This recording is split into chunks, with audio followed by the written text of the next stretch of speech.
Buenas tardes a todos y gracias por acompañarnos nuevamente a estas jornadas de reflexión en torno a los 50 años de Fomento Cultural Citibanamex.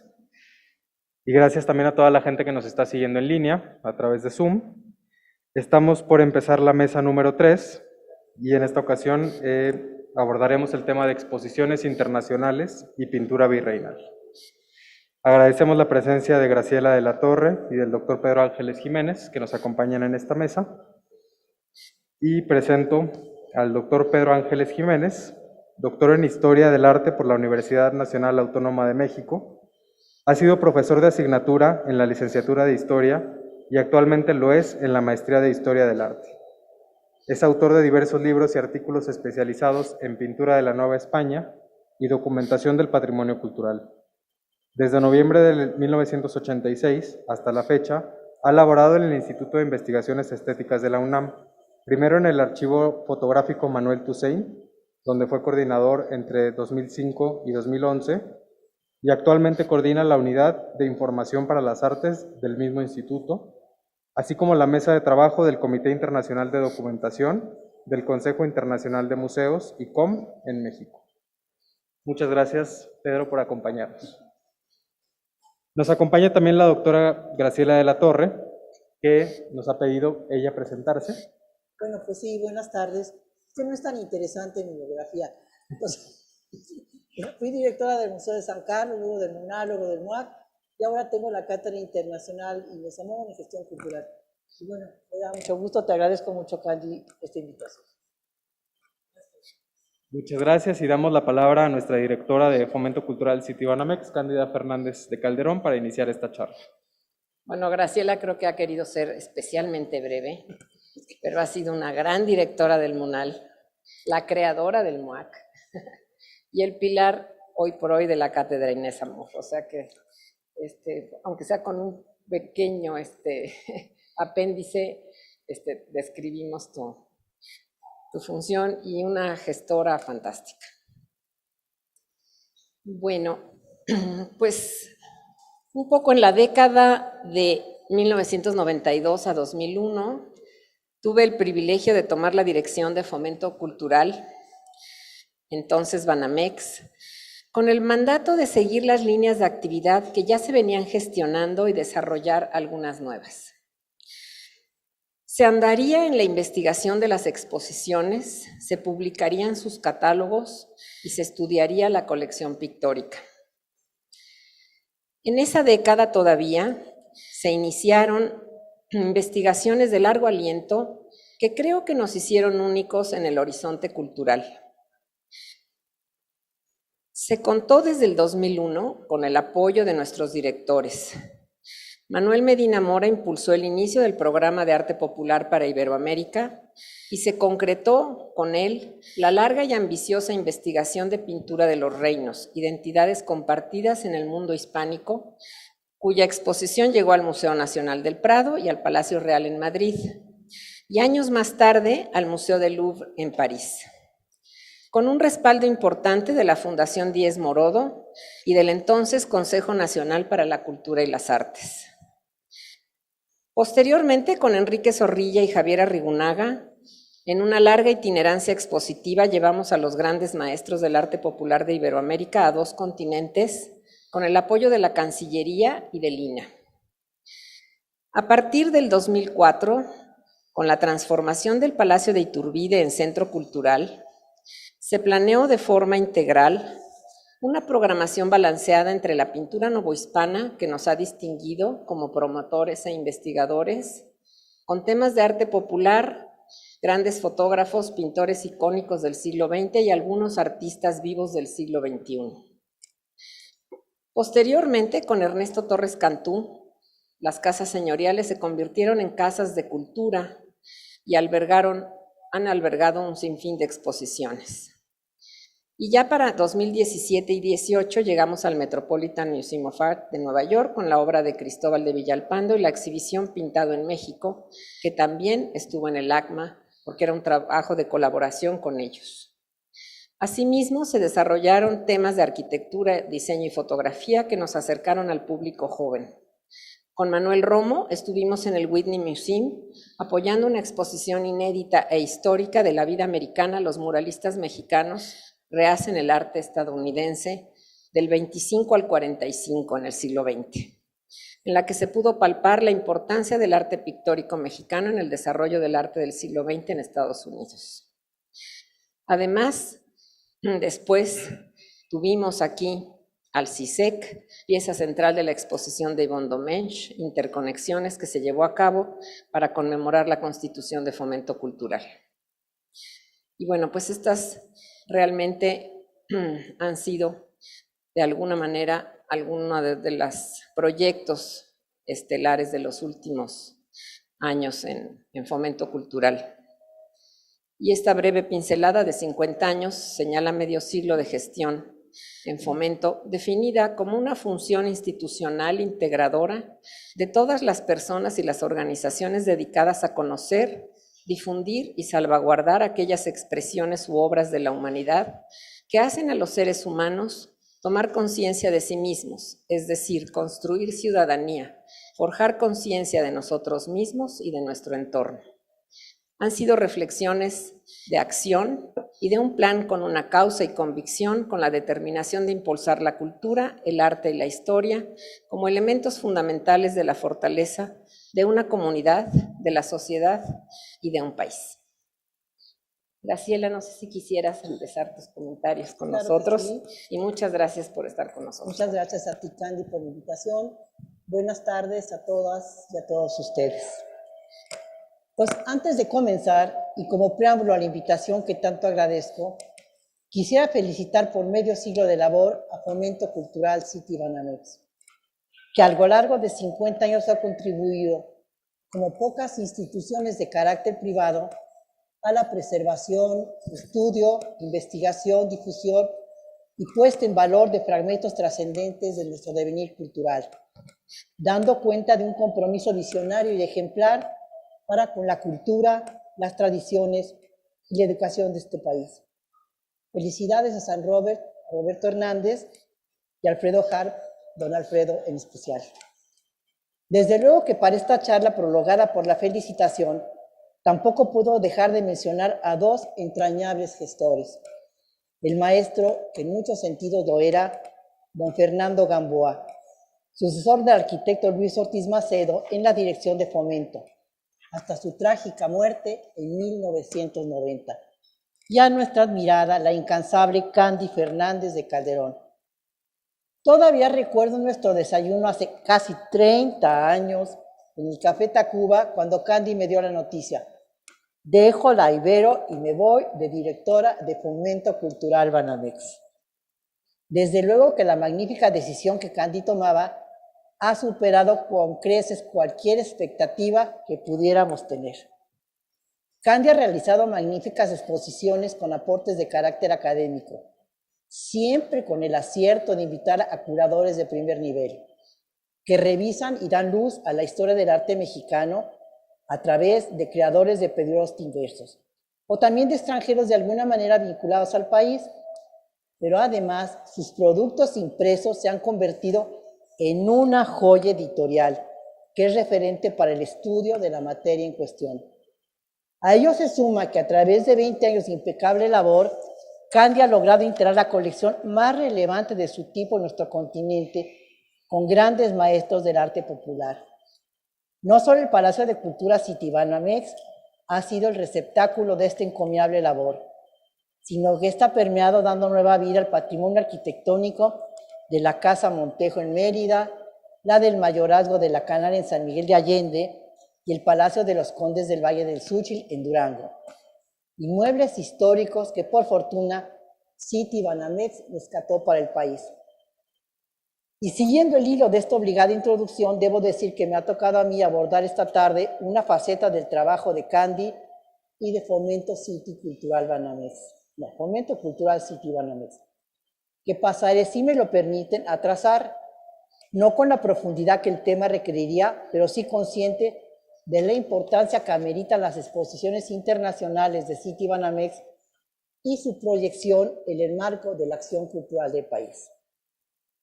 Desde una primera reflexión, esta primera parte será histórica, para esta charla, tal vez sea interesante comenzar por hacer un poco de historia y recordar que en 1824, un año antes de inaugurarse en México el Museo Nacional, el británico William Bullock promovió la exposición Ancient Mexico en su Egyptian Hall de Londres, con copias y originales que el naturalista y viajero inglés había obtenido merced a la anuencia del gobierno mexicano, posiblemente por ser del interés de la joven nación mexicana asociarse a ese país. También podemos mencionar que a partir de la gran exposición en Londres en 1851, comenzó a fortificarse en Occidente un circuito de muestras internacionales donde México era presencia habitual, a pesar de los vaivenes políticos e institucionales que experimentó el país durante buena parte del XIX y principios del XX. En esta disposición a la asistencia a los foros internacionales, no solo colaboraba la voluntad de los agentes políticos, económicos y culturales mexicanos de tener una voz en el concierto de las naciones, sino también el interés de los organizadores cosmopolitas por lidiar con nuestra materia prima cultural. Sin embargo, e irremediablemente a vuelo de pájaro podemos decir que estas simplificaciones y paradojas respecto a la historia y su legado artístico no han parado con respecto a nuestra identidad cultural y se pueden trazar desde las mencionadas o el Pabellón Mexicano Universal de París en 1889 hasta la exposición México Esplendores de 30 siglos, presentada en distintas sedes entre 1990 y 92, incluido el Museo Metropolitano de Nueva York, sin olvidar la que actualmente podemos ver en el Museo Nacional de Antropología y en la Secretaría de Educación Pública con el rimbombante título La Grandeza de México. Con mayor o menor elocuencia, todos estos proyectos totalizadores del pasado artístico nacional han intentado mostrar un rostro cultural unificado de un país cuya principal característica es la diversidad. Sugerir una noción de continuidad a partir de una historia compleja y ajetreada en sus giros de timón. Soslayar de alguna manera el periodo virreinal, declarar un proceso modernizador al tiempo que revelar sus huellas ancestrales. Reducir el mosaico cultural como el producto de la conjunción de un abstracto simplificado llamado lo indígena con nuestra abstracción, lo occidental. Pero hay que admitir que en la medida en que la actividad curatorial se profesionalizaba, se tiende a reconocer, no sin cierta condescendencia, la labor de admirables promotores culturales que aportaron creativamente al sello propiamente mexicano a las exposiciones internacionales. Entre estos promotores podemos mencionar al pionero, la de atrás.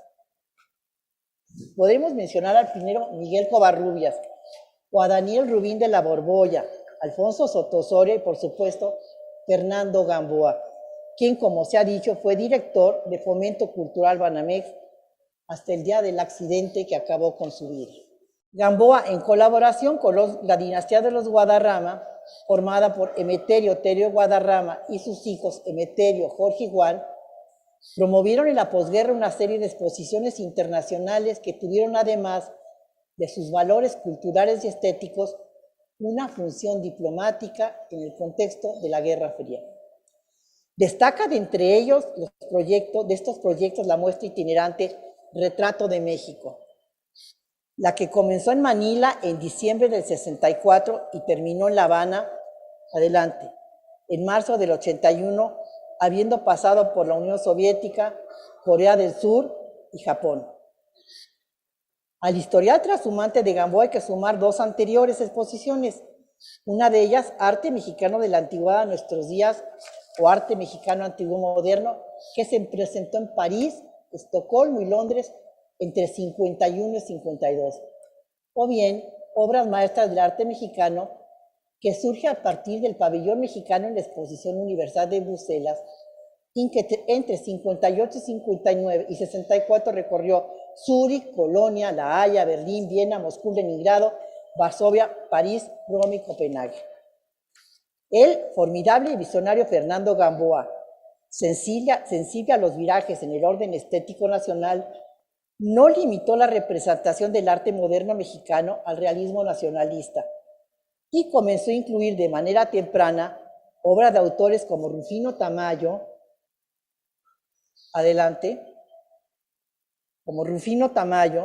y para el Pabellón de México en la Exposición General de Osaka en 70, apostó por jóvenes como Felgueres, Lilia Carrillo, Arnaldo Cohen o Aceves Navarro, ofreciéndoles además la oportunidad de realizar obras de gran formato. Más que una crítica a la tradición de muestras internacionales mexicanas, hay que reconocer que durante el siglo XIX, figuras como Miguel Covarrubio o Fernando Gamboa sí serían sensibles a los virajes, innovaciones y cambios de perspectiva sobre la realidad cultural y sus sistemas de representación.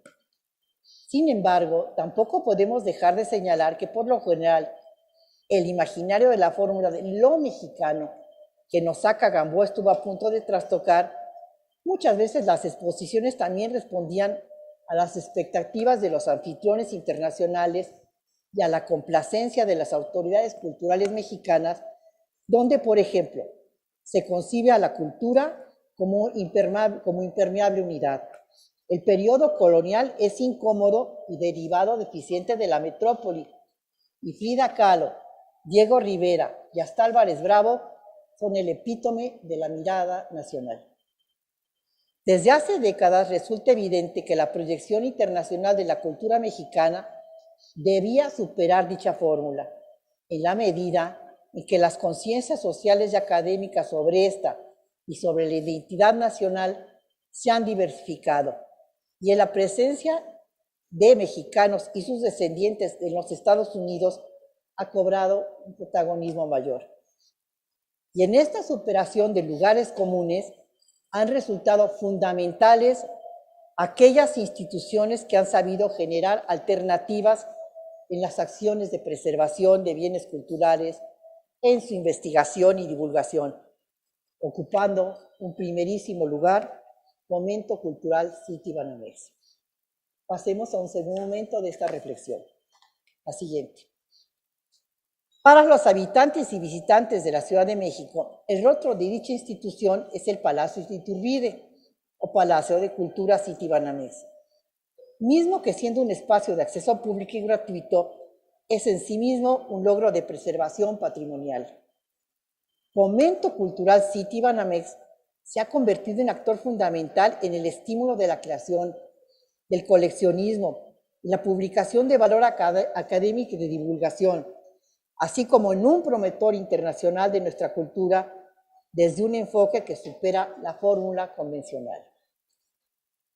Es muy amplio el espectro del programa de exposiciones y de las colaboraciones en las que ha participado Fomento, tanto nacionales como internacionales, y abarca desde el arte popular hasta las visiones sobre México de los artistas viajeros y una serie de revisiones fundamentales de arte moderno y contemporáneo. Por ejemplo, Manuel Álvarez Bravo, Matías Guedes, Graciela Iturbide, que anda por aquí, o recientemente Ivonne Domer. Tanto la institución como los curadores involucrados en los proyectos no son diletantes, sino figuras destacadas de la academia y de la divulgación cultural, que han procurado combinar el rigor de la perspectiva histórica y la calidad del discurso museográfico con un despliegue de obras y contenidos que otorgan una experiencia significativa tanto al visitante lego como al riguroso especialista. Estas cualidades no solo se reflejan en los espacios de exhibición, sino también en las impecables publicaciones que quedan como testimonio de los proyectos y que son un producto cultural en sí mismo. Sin dejar a un lado espléndidos proyectos internacionales dedicados al arte moderno, como la exposición El retorno de la serpiente Matías Guedes y la invención de la arquitectura emocional, curado por el doctor Francisco Reyes Palma y que se presentó en el Museo Nacional del Centro Reina del Centro de Arte Reina Sofía, en el Palacio de Iturbida y en el Museo Amparo, hay dos vertientes en especial del trabajo de fomento cultural en las que la mirada pública y la especializada ha reconocido como significativas y no siempre resueltas por el rector de la cultura oficial. Se trata de la atención y promoción de las creaciones de los grandes maestros del arte popular y del arte novohispano. Más adelante. No obstante que el arte novohispano posee el amparo de una tradición de investigación histórica y su presencia es accesible a la mirada mexicana, no solo en museos, sino en recintos religiosos y laicos también, se ha fomentado una percepción no muy favorable en relación a sus cualidades estéticas. A esta consideración pueden contribuir varios factores, siendo uno de ellos el eco que perdura de la leyenda negra promovida por los flancos antagonistas al ámbito de la injerencia del Imperio Español. Pero también en la operación puede participar la narrativa, trazada con la brocha gruesa de un modelo esquemático de la historia mexicana, donde el periodo virreinal se incorpora incómodamente en el devenir y destino de la nación. Es por lo anterior que la tarea promovida de fomento cultural, extendida por décadas para investigar, localizar y divulgar la obra de Cristóbal de Villalpando, puede considerarse un hito en el que destacados especialistas han podido proyectar la atención pública nacional e internacional hacia un maestro poseedor de características y cualidades propias del primer nivel. En términos de muestras internacionales, la difusión de Villalpando promovida por Fomento Cultural inició en 1998 con la exposición Cristóbal de Villalpando, pintor barroco novohispano, que se presentó en la Real Academia de San Fernando en Madrid y se extendió al 2017 con una revisión del legado del artista en el Museo Metropolitano de Nueva York, siendo visitada por más de 250,000 personas. Por su parte, la exposición, adelante, Obras Maestras de la Nueva España, siglos XVII al XVIII, presentada en el Museo del Louvre y visitada casi por 2 millones de personas, es quizás uno de los proyectos más célebres y con mayor impacto público y académico de fomento cultural en torno de una mayor presencia internacional del arte virreinal americano. El ambicioso proyecto colectivo Pintura de los Reinos, Identidades Compartidas en el Mundo Hispánico, que se presentó en el Palacio Real de Madrid y en el Museo del Prado entre 2010 y 2011, en el contexto del bicentenario de las insurrecciones independentistas latinoamericanas, reunió obras de artistas de la Nueva España y del Virreinato del Perú, en convivencia con sus parámetros europeos.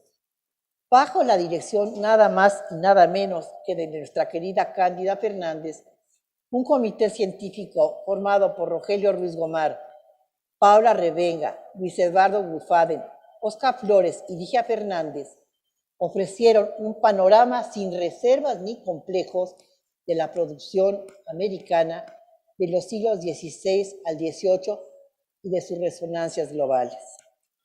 Sin duda, esas resonancias ya resultan insoslayables en la consideración de los flujos y reflujos estéticas que surcaron el fenómeno cultural. La siguiente, que representó el ámbito ibérico global y los efectos de pintura de los reinos pueden apreciarse en la exposición Tornaviaje, Arte Iberoamericana en España, presentada recientemente en el Museo del Prado. Adelante. Esta rápida semblanza de las aportaciones de fomento cultural a la visibilidad internacional de arte novohispano debe incluir también la muestra Pinchit México o Pintado en México 1700 a 1790. Adelante. Presentada tanto en el ACMA californiano como en el Met neoyorquino entre 2017 y 2018. En el caso del posclásico mesoamericano, el catálogo de la exposición El Imperio Azteca, exhibida en 2004 en el Museo Guggenheim, adelante, dejan un testimonio de gran valor divulgativo y académico del legado de la cultura mexica a partir de una reunión de obras de colecciones bajo el amparo de Lina e internacionales. Adelante. Es importante insistir en el valor de los libros catálogos de fomento cultural, ya que estas ediciones combinan el rigor académico con la calidad fotográfica y editorial y abarcan artistas modernos o la relación del arte con la historia y la vida cotidiana de México. En el caso del arte popular mexicano, nos permiten atestiguar que la atención de fomento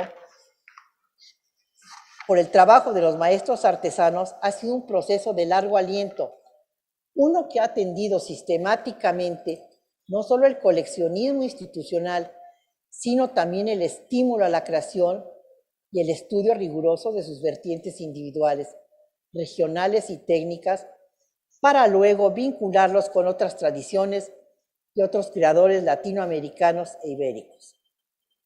En torno a los grandes maestros del arte popular, tanto a su delimitación mexicana como a su extensión iberoamericana y a sus vertientes como la textil o los nacimientos, que en España llaman belenes, Fomento Cultural ha promovido más de 40 exposiciones en todo el mundo, estableciendo un vínculo con el ámbito iberoamericano y ahora extendido a los Estados Unidos, y que también sirve como carta de presentación a otras naciones como Alemania, Líbano, Polonia o Emiratos Árabes. Adelante. Adelante. Y a manera de colofón, profundizar en el conocimiento de nuestra historia visual, incrementar, estudiar y preservar el patrimonio artístico, contribuir a la generación de conocimiento, propiciar la experiencia estética, son tareas que con creces ha cumplido en medio siglo de existencia Fomento Cultural Citibanamex y que además han posibilitado su eco en otras latitudes como ninguna otra institución cultural del país.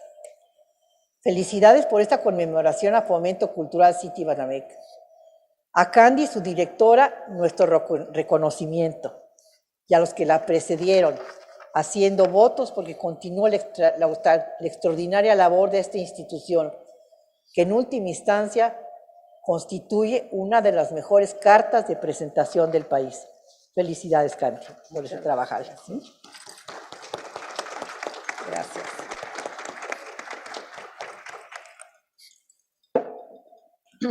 Pues sí, ha sido muy grande el esfuerzo por llevar lo mejor de México, como bien dice el eslogan que tenemos en Citibanamex, y de traer lo mejor del mundo también, de alguna otra forma.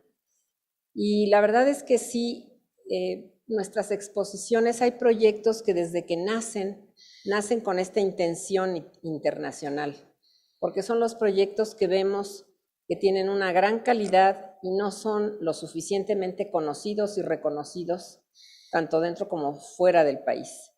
Entonces, sí, la pintura virreinal, desde que iniciamos el proyecto de Villalpando en el 97 con Juana Gutiérrez,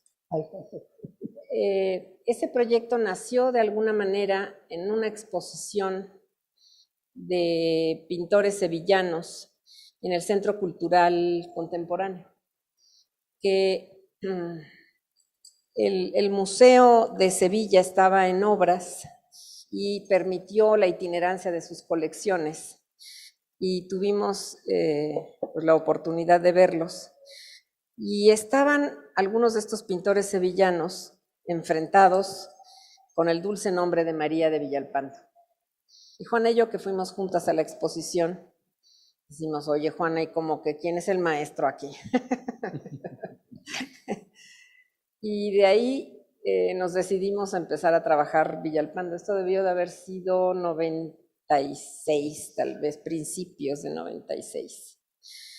Y bueno, con el entusiasmo de Juana empezamos la investigación, y ahí estuvieron buenos amigos como Pedro y como Rogelio, como Clara, en aquel equipo de seminario que se armó para hacer este catálogo razonado y presentar a Villalpando. Y después fuimos a San Fernando con muy buena crítica, pero sí vimos, Juana lo decía literalmente así, una golondrina no hace verano y tenemos que ser mucho más contundentes. Entonces fue que nació ya la idea de Pintura de los Reinos, Identidades Compartidas. Primero, el planteamiento de Juana fue a través de unos seminarios consolidar un corpus documental que estamos ya a punto de sacar, creo que con Estéticas finalmente, que sirviera de base para los estudios de la pintura virreinal en su conjunto en el ámbito español, de la monarquía española. Y después seguir con las exposiciones. Ella también tenía en paralelo La Maravilla Americana como su proyecto de tesis doctoral. Y Pintura de los Reinos seguimos avanzando algo, pero realmente no teníamos todavía trazada bien ni el guión ni la selección de la obra cuando ella se nos va. Entonces, en ese momento reorganizamos el equipo y tomé la decisión de invitar a Jonathan Brown como cabeza de la investigación. Fue una gran decisión. También ya se nos fue hace un ratito, muy poquito, al igual que Sir John Eliot, pero que realmente Jonathan, un caballero norteamericano y un gran investigador, que además conocía y era muy respetado en el medio español y eso le vino muy bien al proyecto. Ya habíamos intentado varias veces acercarnos al Prado y había sido complicado. Y nos volvimos a acercar y con la oportunidad de el bicentenario del 2010 tuvimos la muy buena recepción del entonces ministro, secretario de Cultura, entonces, que vio la oportunidad tras una carta fantástica de John Eliot a Miguel Sugasa en el Prado, de que no debía de desaprovechar esta oportunidad de que un país americano viniera a ofrecerles un proyecto en el que se sumaba y no se restaba. Un proyecto que venía a hablar de lo que se había construido en la América Española en base a la generosidad y más que generosidad, a la vista trascendente de estar para siempre en los territorios americanos por parte de la monarquía española. No era para un ratito, nos veían para siempre. Y para siempre se hicieron la catedral y todas estas construcciones, porque si nos hubieran visto para un ratito, pues hubieran hecho casas de madera. Pero realmente tuvimos esta buena recepción. El Palacio Real ya nos había aceptado la exposición y decidimos conservar la fórmula de 2 sedes. Y creo que fue muy exitosa. Y en nuestra itinerancia por convencer a otros públicos, visitamos a Henri Loiret en el Louvre, que en ese momento no tenía espacio, pero no quería estar fuera de esta corriente de revisión de la pintura virreinal que valía la pena. Y apenas 2 años después que tuvo la oportunidad, nos invitó, antes de que él se fuera de director, nos invitó al Louvre, que fue realmente, pues bueno, redondeamos las sedes importantes en esta forma. Y creo que en buena medida el triunfo de nuestras exposiciones internacionales en pintura virreinal, sobre todo, en arte popular ha sido el reconocimiento y el mejor impacto de todos nuestros maestros. Pero en pintura virreinal fue la instalación de las curadurías de pintura virreinal en los mejores museos. Se abre el ACMA, que no nos quiso recibir en ese momento, porque es que estos grandes museos, si no tienen un curador que acepte y reciba la exposición, no la pueden tomar. También se monta la curaduría en el Met y en el Louvre. O sea, nosotros, Guillaume Clients, ya tenía 2 años de curador en el Louvre porque Henri Loiret lo había puesto justo para desarrollar y podernos recibir en el Museo Francés. Entonces, creo que de alguna manera sí se abrió camino a la pintura virreinal en grandes centros museísticos y la llave fue Pintura de los Reinos, que sí ha sido el proyecto más ambicioso que hemos tenido en el terreno de la investigación.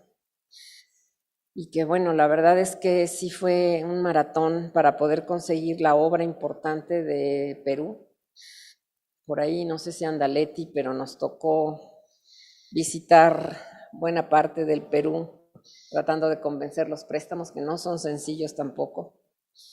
Y sí logramos conjuntar realmente un grupo de pinturas importante, ya bajo la batuta de Jonathan, siempre con el sentimiento y el espíritu de Juana de trasfondo, pero que sí tuvimos un gran director de orquesta con él.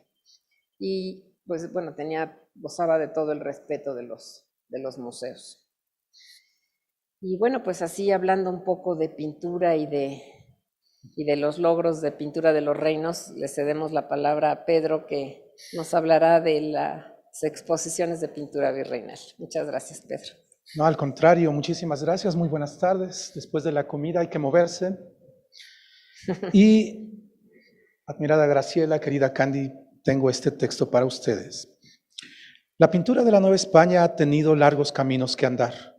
Durante el siglo XIX, en la época de José Bernardo Couto, inició formalmente el descubrimiento de su vasta riqueza visual, legada a quienes Couto llamaba antiguos pintores mexicanos.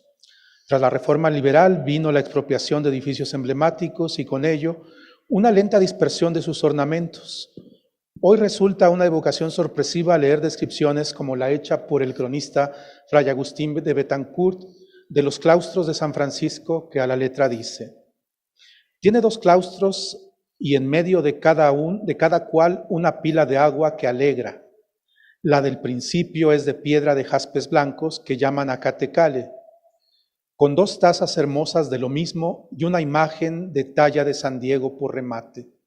Los claustros bajos están adornados con lienzos grandes de pincel del famoso Baltasar de Chávez, en que se registra la vida de nuestro Padre San Francisco, y entre cuadro y cuadro una tarja que tiene 2 ángeles, que está inscrita en lienzo, en romance lacólico y sucinto, la historia de nuestro santo.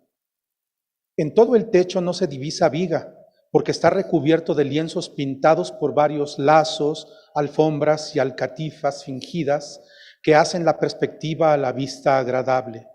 Y el zoclo es de madera, con países de montería, pintado el monte Alverna con primor.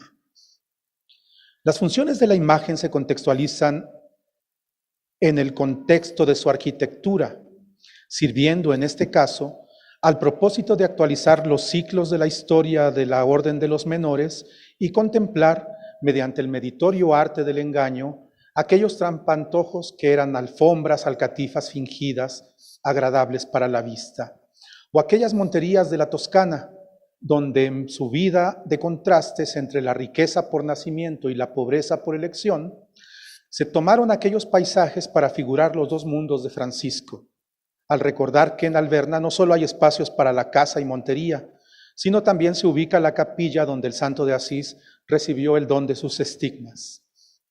Con tanto alarde comprendemos por qué los franciscanos de Guatemala pidieron para su convento de la Antigua buscar al maestro más diestro y enviaron a un emisario a la Ciudad de México hacia fines del siglo XVII para encargarle un ciclo completo de la vida de San Francisco, tal como estaba el del convento grande, para ornamentar los muros de su convento en la Capitanía General. Así lo hicieron, y Cristóbal de Villalpando tuvo la oportunidad de reformular a Echave y figurar los atrevimientos artísticos de aquel primer pintor para su gloria propia. Hoy, todo el convento de San Francisco solo podemos imaginarlo, vívidamente con experiencias heredadas y fuentes secundarias, y su pérdida de pintura, que ya no luce in situ, queda como un recuerdo entre los versos que debió de leer Sor Juana o Carlos de Sigüenza, siendo para nosotros un artificio que solo queda en nuestra imaginación. En la historia de San Francisco y su construcción, con los avatares sufridos por sus ruinas, es que debemos trazar una ruta para esa otra edad que es la Nueva España, en relación con lo que es el México contemporáneo. ¿Qué hacer con ese rico patrimonio? ¿Ignorarlo? ¿Despedazarlo todavía más hasta perderlo por completo? ¿O tratar de comprenderlo? Quizás así podamos darnos cuenta de cuán maravillosas son estas metamorfosis, pues el Baltasar de Chávez de la Crónica de Betancourt se ha convertido en Echave el Mozo y más tarde en el Baltasar de Echave Rioja por Manuel Toussaint, y ahora lo vemos convertido en Baltasar de Echave Rioja, pintor mexicano 1632-1682, es decir, un nombre normalizado dentro de los más modernos sistemas de información computacionales de la web semántica, del tipo del Union List of Artist Name del Instituto Getty. Estas metamorfosis, podemos afirmar, también ocurren con la exposición que tiene la oportunidad de coincidir con el medio lustro de existencia de este Palacio de Cultura Citibanamex que hoy habitamos y que se titula Joyas de la Pinacoteca de la Profesa, 2 congregaciones y una colección, de la que traigo a colación las siguientes reflexiones. La primera, miramos en esta exposición muchas obras recientemente restauradas para exhibirlas con toda su dignidad y alcance, mostrando mejoras que van desde la puesta de un marco, como es el caso en el hermoso cuadro de San José de pincel anónimo, el trabajo de restauración para levantar antiguos parches y repintes, como ocurre con Cristo ante Caifás, también anónimo, que tenía en su lienzo agregados de periódicos de la década de 1950, hasta censuras novohispanas, como el pecho de la Virgen, antes oculto en el hermoso cuadro de la huida a Egipto de Nicolás Rodríguez Juárez. Segunda reflexión. Les baña una luz adecuada, de museo, y todas están a la altura ideal para mirarlas, situación que no ocurre en su lugar de origen, donde las difíciles circunstancias de la Pinacoteca de la Profesa, sea por los estragos del sismo de 2017 o porque su vasto patrimonio necesita muchos más muros de los espacios que tiene ahora, ahí no podemos hacer el análisis y la lectura tan detallada de las obras tal como las miramos en la actual exposición. Tercera, que para esta exposición, como para tantas otras que se han hecho aquí, existe un hermoso catálogo que documenta razonadamente el esfuerzo de la exposición, señalando los nombres y los participantes de sus agentes, con estudios debidos a talentosas plumas como la entrañable Juana Gutiérrez y Elisa Vargas Lugo, los eruditos Rogelio Ruiz Gomar y Jaime Cuadriello, o figuras de la historia del arte internacionales como Jonathan Brown o Thomas da Costa Kaufman, estudios que vueltos a la tinta ya son indispensables para estudiar a la pintura novohispana y entender su contexto, pero también su historiografía y el devenir histórico que vuelve a esta manifestación dentro del complejo sistema del arte contemporáneo una parte más sustancial para el arte occidental. Cuarta reflexión. Entonces, las exposiciones crean metamorfosis, como las ya citadas en el nombre del artista, resignifican las obras, nos hacen pensar por qué este patrimonio es importante y si bien su mensaje iconográfico resalta marcadamente religioso en un país que se asume como laico, vemos el caso de una pintura, la hecha por José de Miranda en 1786, que retrata a San Emigdio, patrono contra los temblores. A sus pies ustedes verán, si curiosean la exposición, un paisaje de una ciudad a la orilla del mar, barcos hundiéndose por la marea y edificios ladeándose, todo como debió ocurrir en el terrible sismo de Lisboa de 1756, que devastó aquella ciudad, además del temblor de tierra con un terrible maremoto. La exposición reúne del acervo de la Pinacoteca de la Profesa una serie de 5 lienzos dedicados a la pasión de Jesús, que comprenden desde el Ecce Homo de Cristóbal de Villalpando hasta el Calvario y la oración del huerto de Miguel Cabrera. Entre la serie de pinturas que fueron ordenadas por los padres del oratorio, existe algo así como 70 años de distancia entre la primera y las últimas. Esta es una serie pedida no a un solo artista, ni en un solo momento, haciéndose a cocina lenta y favoreciendo la espiritualidad que profundiza en la meditación de los momentos de la vida de Jesús y su significado, pero que hoy nos enseña que en el mundo novohispano la vida artística es muy compleja y que sus historias entrañan aspectos de cultura material que apenas vamos desmenuzando. Y pensar que esta exposición es la última en un linaje de tantas otras. Con el devenir de los años, este magnífico edificio, que hoy es sede del Palacio Cultural Citibanamex, las hubo memorables, como podrían ser, y me remonto a épocas lejanas, la de Biombos Mexicanos, San Cristóbal y Los Ángeles de México. Esas exposiciones de aquella etapa todavía las podemos contextualizar en iniciativas que tienen consonancia con aquel gran proyecto pionero que fue el de 20 siglos de arte mexicano. Es decir, un momento en que el arte novohispano empezó a musearse. Aquella época también fue la del desarrollo de su historiografía, generándose múltiples artículos, pero también las primeras monografías de artistas novohispanos, que son verdaderos prolegómenos de cómo entendemos hoy a la pintura novohispana y cómo empezamos a valorizarla. Ahí están el Cristóbal de Villalpando de Francisco de la Maza o el pintor Luis Juárez de Rogelio Ruiz Gomar. La consolidación de la historiografía de la pintura novohispana, la niña mimada de los estudios del arte, luego de su hermana mayor, la arquitectura, estas son palabras de Jorge Alberto Manrique, también ha ofrecido a las instituciones museísticas mexicanas gran trabajo para hacer. Así, en la década de los 90 arranca exposiciones como México Esplendores de 30 siglos, cuya itinerancia internacional, catálogo y la renovación del Colegio de San Ildefonso hizo ver al arte novohispano tan a la altura como cualquiera de las otras épocas en el devenir de lo que hoy conocemos como México. Elisa Vargas Lugo tuvo la ocasión de escribir hacia 2010 un artículo que se llamaba 3 exposiciones especiales de arte religioso, que se publicó en el Anuario de Historias de la Iglesia.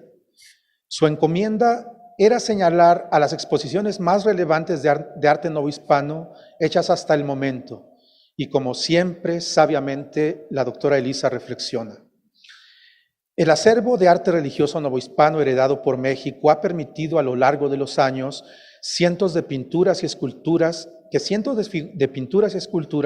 figuren en numerosas exposiciones de arte con diferentes envergaduras y tamaños, por todo el territorio del país, comunicando belleza, lucimiento, informaciones incontables programas, ya fueran religiosos o culturales.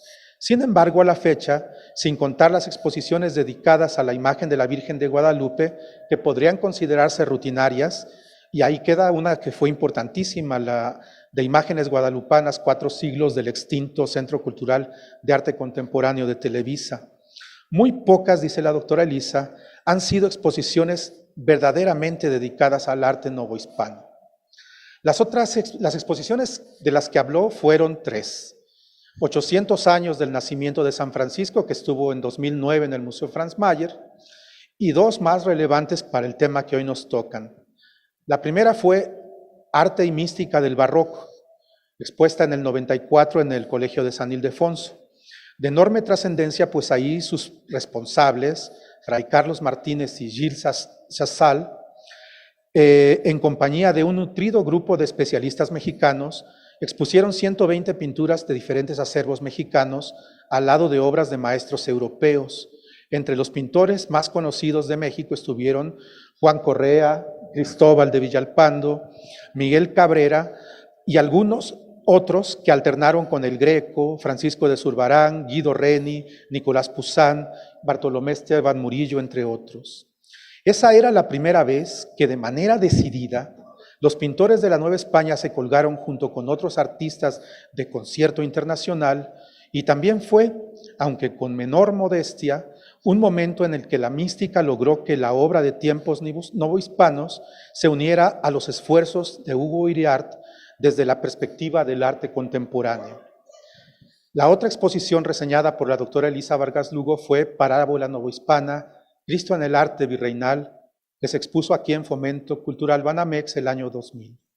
Significativa porque ahí pudieron contemplarse nuevamente museadas increíbles obras de peso devocional, como el Cristo de Santa Teresa o el Santo Niño Cautivo del escultor Martínez Montañés, y pinturas de extraordinaria calidad, como la Última Cena atribuida a Baltasar de Chave, que provenía de la Catedral de Texcoco, y otra obra más, La Resurrección de Lázaro, de Baltasar de Chave Rioja, y dice la doctora de Vargas Lugo de ella, gran pintura, impresionante por su fuerza expresiva, que descendió de una de las capillas laterales de la Catedral de México para traerla a este edificio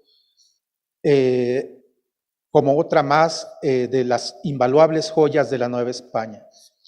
Me detengo aquí en el caso de Chave porque quien conozca esa pintura comprenderá que descolgarla de su lugar original es un enorme trabajo de traslado, solo posible gracias a un trabajo muy profesional de un equipo y que va desde la gestión de cosas como permisos y seguros, quien mueve las obras valiosas de arte quien dialoga con todo tipo de autoridades en todo tipo de jerarquías para lograr que obras como esa sean por un tiempo limitado miradas como objetos tan extraordinarios para nosotros en una exposición.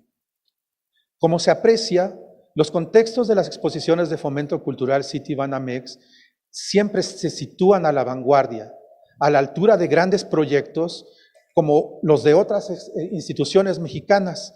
Aquí citamos a los pinceles de la historia o a juegos de ingenio y agudeza que fueron expuestas por el Museo Nacional de Arte, o otra exposición también muy importante, Los siglos de oro de los virreinatos de América, 1550-1770, que se hizo en relación a las conmemoraciones de los centenarios de Felipe II y Carlos V, entre 99 y 2000, y que se presentó en el Museo de América de Madrid, con una itinerancia inversa a la de Pintura de los Reinos, y aquí estuvo en Palacio Nacional de México.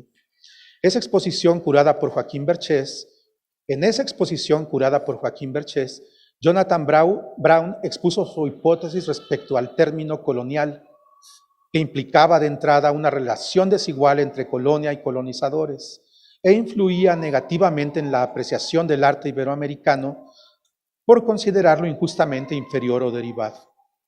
Cito este antecedente, pues Fomento Cultural ha promovido un bien nutrido listado de exposiciones de pintura novohispana que son capitales en sentidos diferentes. Vamos al listado y concluyamos.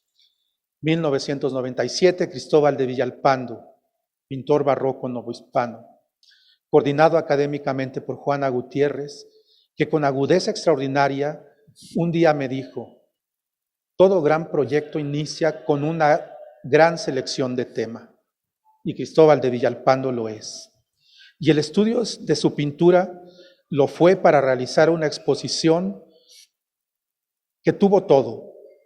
Tuvo tiempos largos de preparación, tuvo recursos para generar los viajes necesarios y conocer a Villalpando en la vasta geografía de sus pinceles, y que fue museos de Norteamérica, España, Guatemala.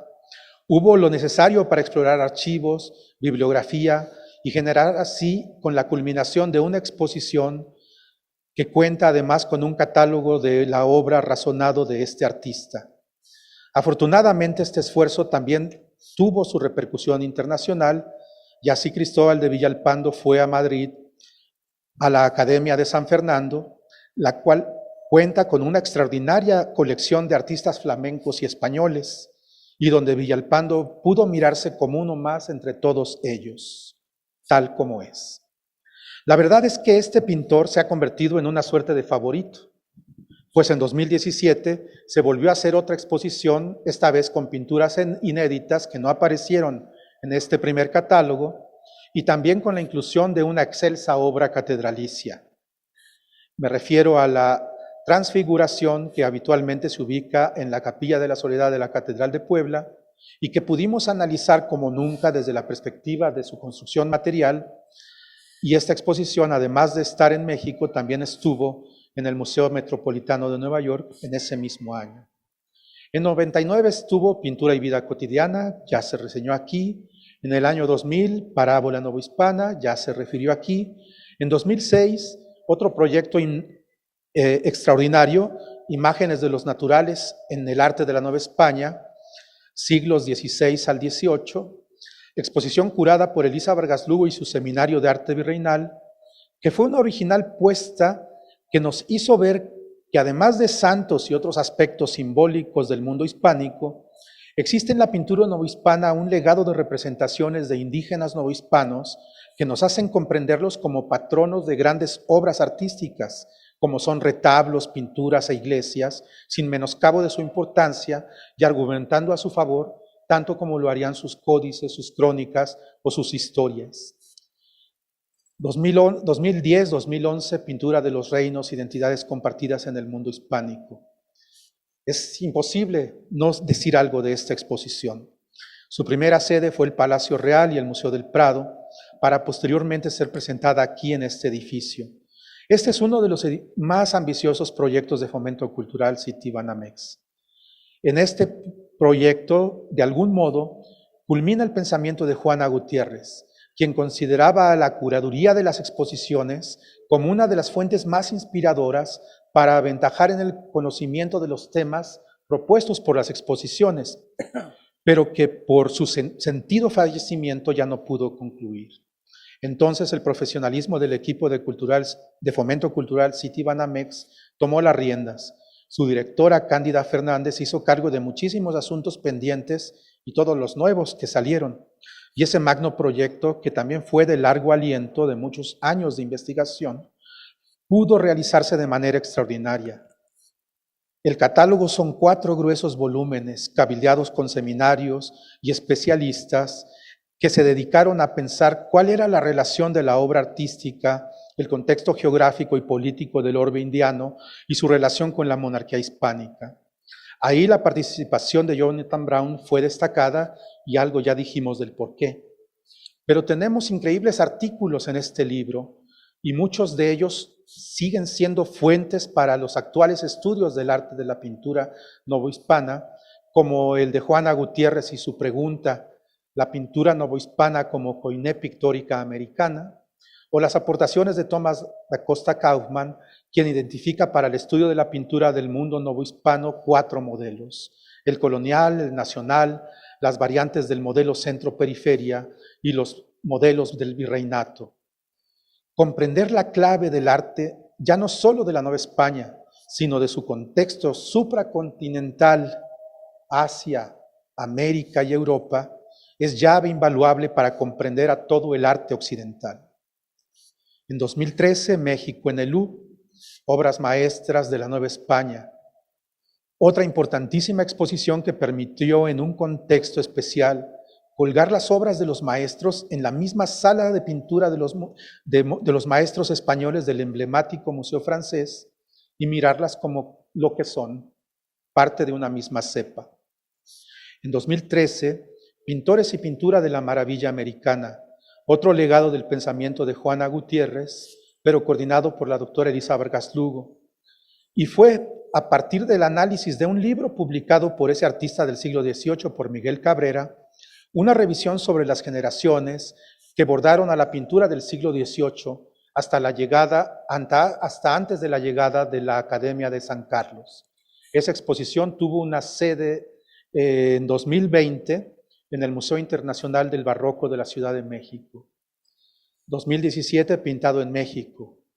Otra gran exposición con un catálogo inmejorable y trascendencia internacional que muestra cómo una breve frase que suele aparecer en obras del siglo XVIII, esa de Pinsit Mexi, se convierte en valor de identidad no solo para una escuela artística la novohispana, sino también para una nación en ciernes. La exposición viajó al Museo de Los Ángeles y al Metropolitano de Nueva York. En 2020, Biombos y Castas, pintura profana de la Nueva España, presentada en la Casa de México en España. Iniciando la pandemia, ahí se vieron sus beneficios y sus estragos. Y sirvió para mostrar ese otro diálogo de obras. Biombo estuvo en esa exposición, que además de lo religioso, nos hablan de cómo en el arte de la Nueva España también lindaron los mundos clásicos o los de la vida cotidiana, nuevamente tocando los linderos de Asia, América y Europa. En 2022, la ya comentada Joyas de la Pinacoteca de la Profesa, 2 congregaciones. El recuento hecho hasta aquí me resulta emocionante, pues desde Cristóbal de Villalpando en 97 hasta la exposición de la Profesa del año 2022, he sido colaborador activo en esta institución. Lo digo no por vanagloria, sino para que comprendan ustedes que mi visión es inevitablemente sesgada, que mi agradecimiento es mucho, pero no obstante, puedo afirmar sin ambajes que Fomento Cultural Citibanamex ha formado toda una tradición que ha puesto en valor a la pintura de la Nueva España. Su labor no va en solitario. Como dije en un principio, otras instituciones mexicanas han tenido el buen tino de hacer a la pintura de la Nueva España tema de estudio, apasionante como es, lleno de problemáticas de investigación, de conexiones extraordinarias, pero también hay conexiones humanas, porque pensamiento y obra son amores, trabajo arduo desde equipos de montaje, de administración e investigación hasta las coordinaciones. En esta casa palaciega han estado expuestas las mejores obras de pintura de aquella otra edad que conocemos como la Nueva España. El valor para la cultura mexicana no es el tratar un tema interesante, ha sido mostrar con largos y pacientes años que los siglos virreinales cuentan, que su pintura es valiosa, como cualquiera en el entorno de las diferentes regiones de la cultura occidental, que el sistema del arte se beneficia con esta actividad y que en definitiva tenemos para mañana nuevos retos que continuar. Todo mi agradecimiento al magnífico equipo de Fomento Cultural Citibanamex, a su directora, que tanto aprecio y valoro, en sus multifacéticas gestiones, facetas de gestora, y a cada uno de nuestros amigos que desde aquí han hecho posibles este increíble camino. Muchas gracias. Gracias. Muchas gracias, Pedro. Pues muchas gracias por este bonito recuento de temas. Y que la verdad es que para todos estos estudios siempre tuvimos el apoyo del Banco Nacional y de los directores que estaban en la cabeza de todos estos años, porque logramos convencerlos, y así lo asumieron, que la pintura virreinal es del virreinato, pero los ojos con que los estudiábamos eran ojos nuevos, perspectivas nuevas, revisiones y puestas en valor. Y la verdad es que sí funcionó y ha sido pues, un camino de los más fructíferos que hemos tenido a lo largo de nuestras exposiciones. No podemos dejar de recordar la parábola novohispana y estas imágenes que tuvimos aquí. Fue emocionante poder colocar en su base al niño premonitorio maravilloso de catedral, o ver la devoción con la que grupos de monjas venían a visitar el Cristo. La Santa Teresa. O sea, realmente fue una exposición especialmente bonita y que, claro, fuimos socios del Arzobispado de la Ciudad de México y tuvimos todo el apoyo para los préstamos, que fue buenísimo. Y otra de las exposiciones que a mí me marcó muchísimo y que creo que es importantísima es la de imágenes de los naturales. Porque otro de los grandes temas que hemos tratado de estudiar y que hemos hecho algunos esfuerzos con el Colegio de México para sacar algunos títulos también de esta reivindicación de la calidad de vida, de la dignidad de los pueblos indígenas en el virreinato, y que es a donde constatas con la doctora Elisa, que tenía pateado todo el país y todas las iglesias y todas las capillas, ¿verdad, Pedro? Que realmente la tercera parte del arte religioso de este país lo pagaron las comunidades y las cajas de comunidad de los indígenas, porque tenían una economía robusta y suficiente para construir iglesias, contratar artistas y solventar buenos lienzos.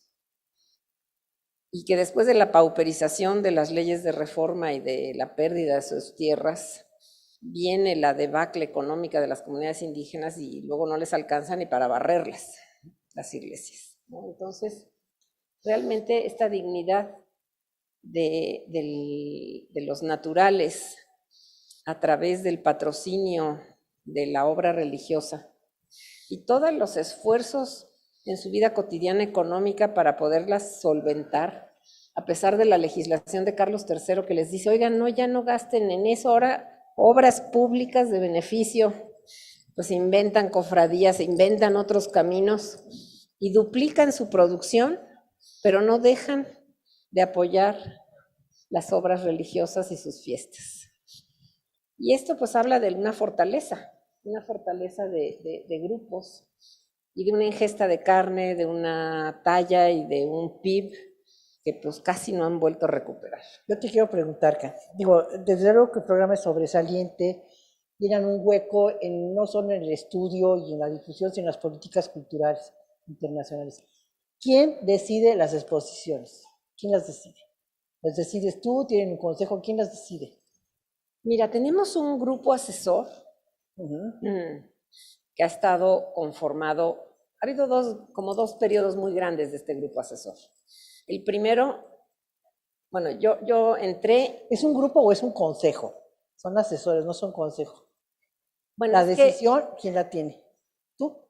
Bueno, yo presento esto a mi consejo directivo, pero tenemos previamente a este grupo asesor, que el primero estuvo encabezado por el doctor O'Gorman, luego Manrique, y que además ahí teníamos el apoyo también de Tonatiuh Gutiérrez, de don Rubén Aguilar, de don Jorge Sayeg, pues de realmente personalidades que enriquecían mucho el quehacer con distintas perspectivas, pero que Juana Gutiérrez, que nos permiten en Fomento estar al día, qué temas son los que la academia en el mundo está manejando, en dónde hay oportunidades de desarrollo, cuáles son los programas no valorados. Entonces hacemos un análisis interno con ello, lo presentamos primero a nuestros jefes directos, en este caso, por ejemplo, Andrés Albo, y ya después de ahí lo presentamos. Si los proyectos son muy trascendentes, damos con la dirección general y después pasan a nuestro consejo directivo. Así como contenido. El programa de adquisición también, ¿quién decide qué van a adquirir? ¿Quién decide para dónde va la colección? Porque ese es otro esa no es nuestra tarea. A ver. Sí participamos en un comité de compras que estuvo activo hasta hace unos años atrás. Ya no compran. Se ha comprado muy poco. A raíz del año 8 se ha comprado poco. Pero finalmente sí ha habido algunas compras y hay un comité de compras que se instituye con Jorge Hierro cuando era nuestro jefe y que después, bueno, pasaban con Manuel Medina Mora, que como decía Jorge, era el supercomité. Entonces ya Supracomité. Manuel decidía. Pero bueno, sí, en este comité estaba Juana, estaban las personas de patrimonio, estábamos nosotros, y ahí llegaban distintas oportunidades y las presentábamos en la mesa. Pero eso en realidad sí es una tarea más del banco y del área de patrimonio artístico, que es quien administra y controla y asegura la colección. Nosotros tenemos el mandato de difundirla y estudiarla. Pero en realidad el control administrativo y las compras es una colección importante. Por ahí. Luego ya, la tercera y ya me voy a callar. Es que me surgen preguntas. Estas series importantísimas, porque nadie las tiene. Esplendor de 30 siglos estuvo en el Metropolitan.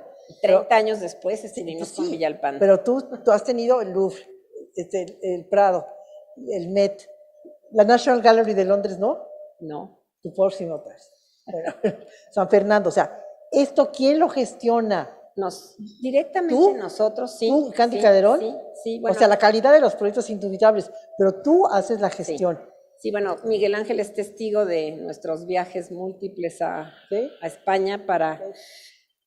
me tocó tratar con dos directores del Prado, primero con Fernando Cortés y después ya con Miguel Sugasa, y con dos administraciones, digamos, una administración a la que pertenecía Miguel Ángel y después ya otra que era más del PSOE, cuando ya presentamos Pintura de los Reinos.